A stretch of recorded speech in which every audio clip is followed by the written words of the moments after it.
I was growing up here in Brooklyn, the barbershop was always the meeting spot. But I would go every week to get into conversation and to hear the older guys talk as much as I did to get a haircut, even when I didn't need a haircut.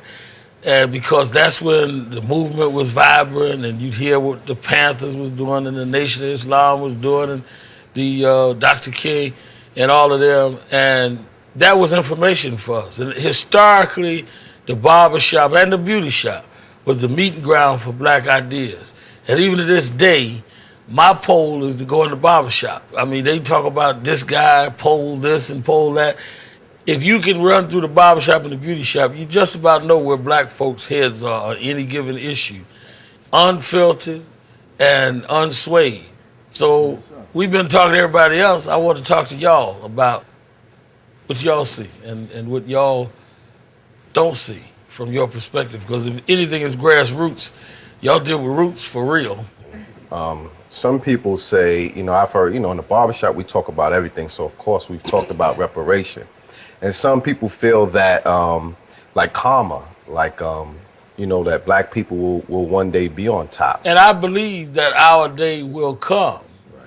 But I also believe that every religion teaches that you can't wait on it, you have to work toward it. Right. It's not going to God doesn't reward you for waiting. God rewards you for working and believing while you're waiting. There are so many things that we, the black people, are facing today. Do you think, is there any possible way out that we, the black people, will be able to overcome all this? I think it goes in many ways. It goes from investing our money.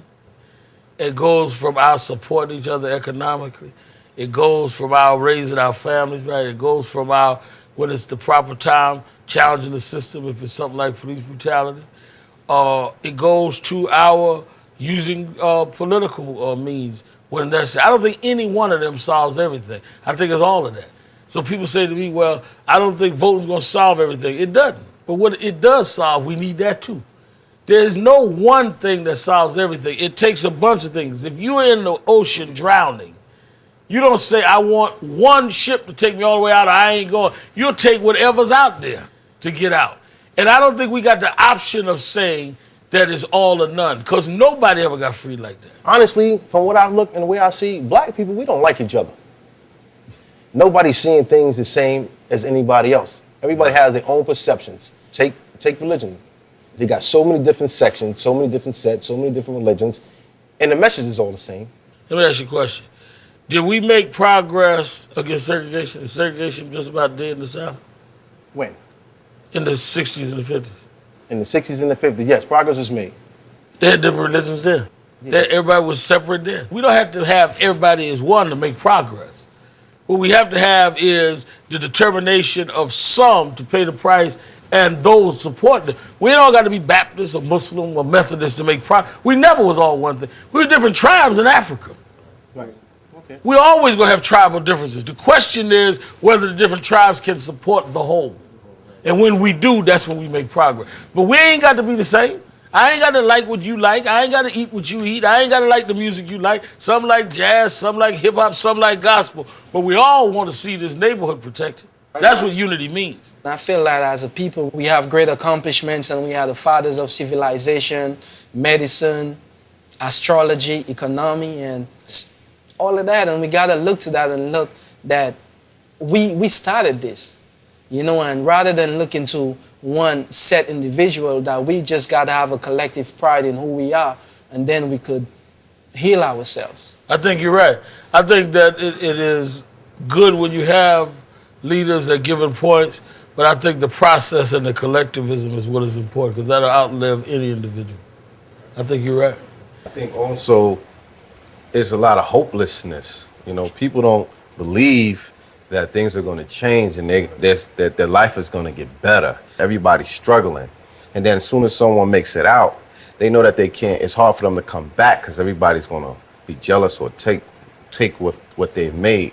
You know what I mean? So they run away to get away when they really need to help out. Or you can hear some of the rappers and people say, once they make it, forget the hood. You know what I mean? Well, I don't even think it's as much as leaving where you sleep, but leaving where you really plant your seeds in terms of trying to develop. So even if a guy don't want to stay in the neighborhood, he should invest in the neighborhood and try to protect the neighborhood. I don't care where he sleeps, as long as he don't forget where he came from and realizes that he's supposed to help bring those behind him because somebody helped him get out. As always, our cameras visited several barbershops to listen in on the Shop Talk. And now I'll answer some of your questions in a new segment I call Ask Reverend Al.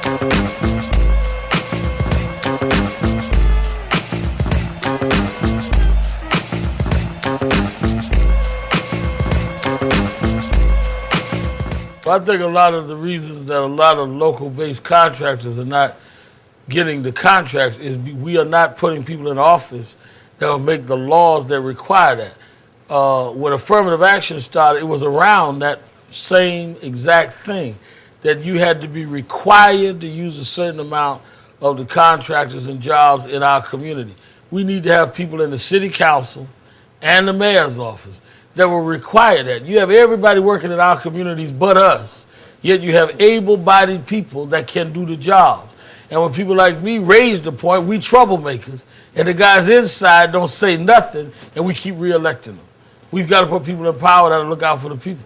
In reference to that, I think that realistically, a reason why a large number of young blacks do not vote because they really do not understand what they're voting for. Right. They don't understand what this person that wants you to vote for them is going to do for you. And that's, y'all can't just say, you gotta vote, you gotta vote, you gotta vote. People, we hear that all the time. We talk about that all the time. I have big debates in the shop with young kids, but they don't understand why they should vote and who they should vote for and what these people are going to do for them. They don't understand. And that's why they're not voting, because they feel like it's not going to change anything.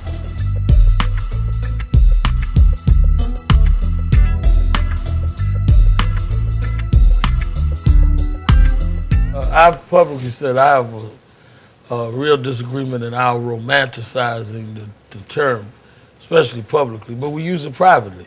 And I think that we need to stop saying that it's all right to use a term that is derogatory. Nobody does that in their race but us.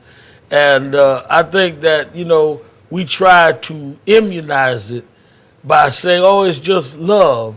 That word was not made out of love. We should not sanitize it, and we should not extol it. So I agree with him. I think that brother make a good point, because I remember when I first came to this country, I didn't know the word nigger until somebody said that to me. I said, what? I was tight. And I almost got into a fight. You know it didn't sound Then I was trying to say, I said, what's that mean? I mean, I'm not a nigger or whatever they call. So, you should stop.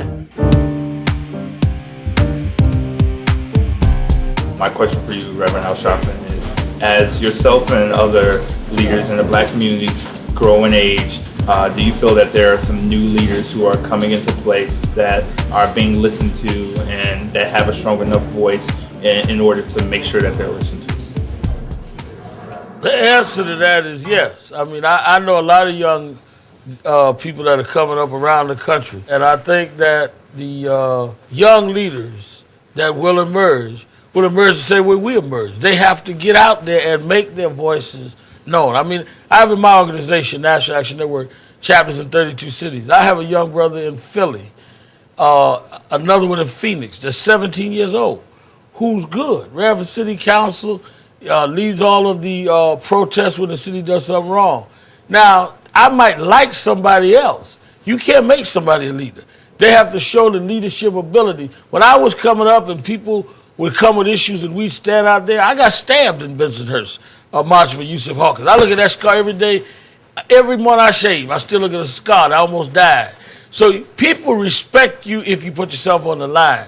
And you can't teach somebody that. They have to feel it inside. There are some young people that feel it, but you've got to give them room when you see that they have the gifts. But you can't give them the gifts. You just got to give them room, some of your wisdom. But I think the biggest mistake that older leaders make is they want people to imitate them rather than just learn the good qualities they can from you and then do it their way. Because you don't need somebody to be your mimic. You need somebody to pick up the train and keep it going. Otherwise, what did you do it for if it's going to end with you?